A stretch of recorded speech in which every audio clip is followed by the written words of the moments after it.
all to EducateX, your simple solution to all learning problems. Till now we have covered what is an algorithm, about the asymptotic notations, and in our previous videos we have covered what are recurrences, and there were three methods to solve recurrences: the recursion tree method, the master method, and the substitution method, out of which we have already discussed what is the recursion tree method. In this lecture, we are going to see what is the master method. Now let us see what is the master method. Master method solve recurrences of the form T of n is equal to a t of n by b plus f of n. यहाँ पे a और b जो हैं वो हमारे constants हैं और a की value greater than equal to 1 है और b की वैल्यू ग्रेटर दैन 1 है. f of n जैसे कि हम लोगों ने पहले भी डिस्कस किया है, it is an asymptotically positive function.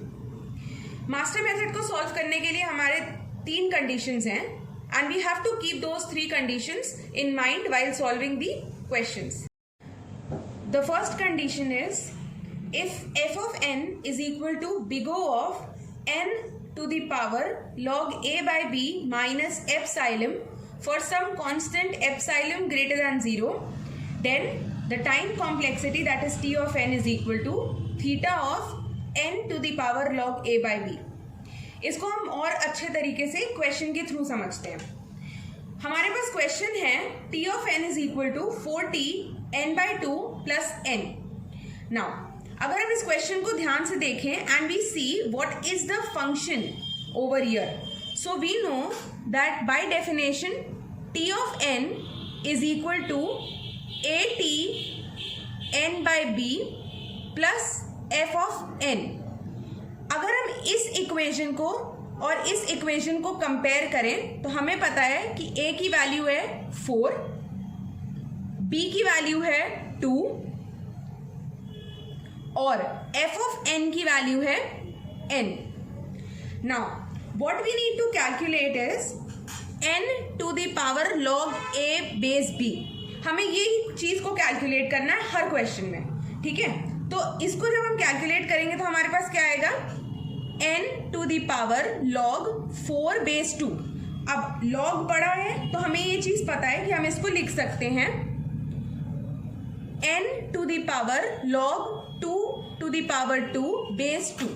अब 2 टू द पावर 2, ये 2 यहां आ जाएगा and log 2 to the base 2 is equal to 1. Therefore the value of this is n square.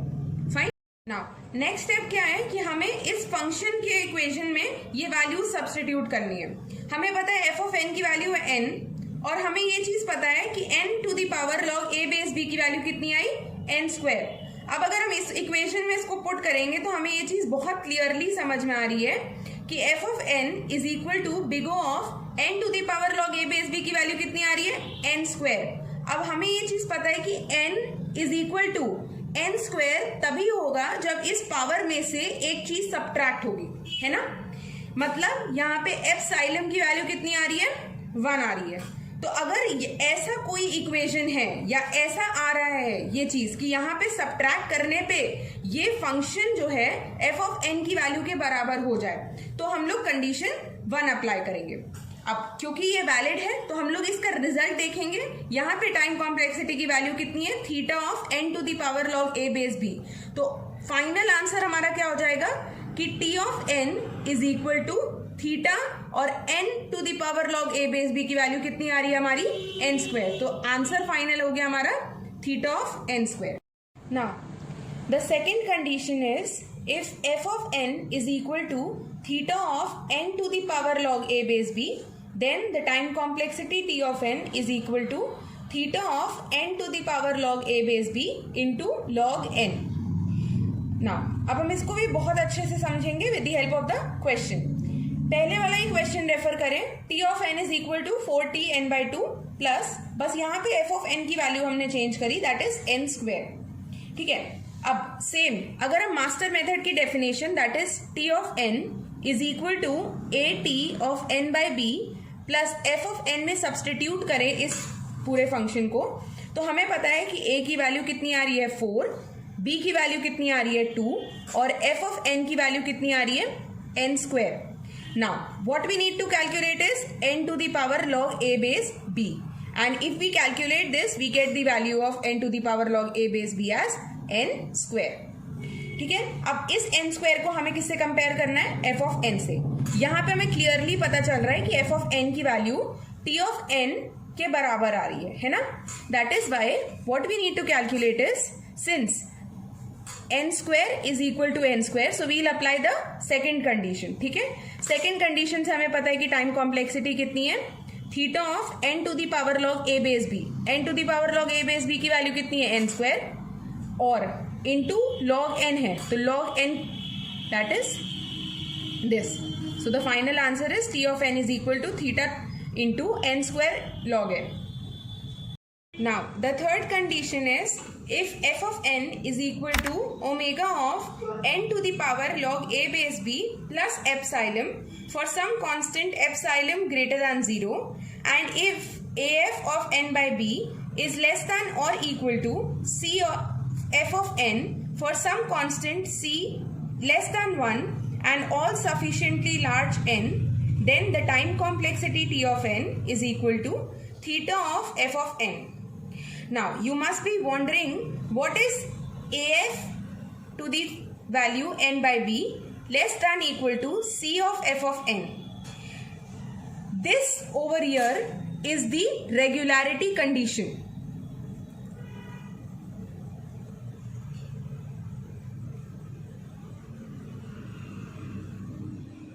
Now what we need to keep in mind again is over here a and c are constants and these two are the functions. अब हमें normal तरीके में हम सिर्फ f of n और इस value को check करते हैं, बट थर्ड कंडीशन में हमें along with this we have to check the regularity condition as well. Let us understand this more clearly with the help of an example. Now we are referring the same example but with a different value of f of n. Again अगर हम original definition से compare करें तो हमें पता है कि t of n is equal to a t of n by b plus f of n. अगर इस वैल्यू में हम लोग इस इक्वेशन को रखें तो हमें पता है कि ए की वैल्यू है हमारी 4, बी की वैल्यू है हमारी 2 और एफ ऑफ एन की वैल्यू है हमारी n cube. And what we need to calculate is n to the power log a base b. n to the power log a base b अगर हमने calculate किया तो वैल्यू आएगी हमारी n square. ठीक है, स्टार्ट कहाँ से करते हैं? बाय कंपेयरिंग कि function f of n is equal to omega of n to the power log a base b that is n square.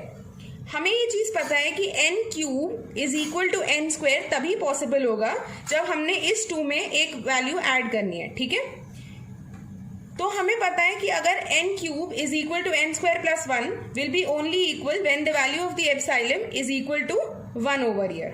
Now along with this we also need to check the regularity condition in the third condition.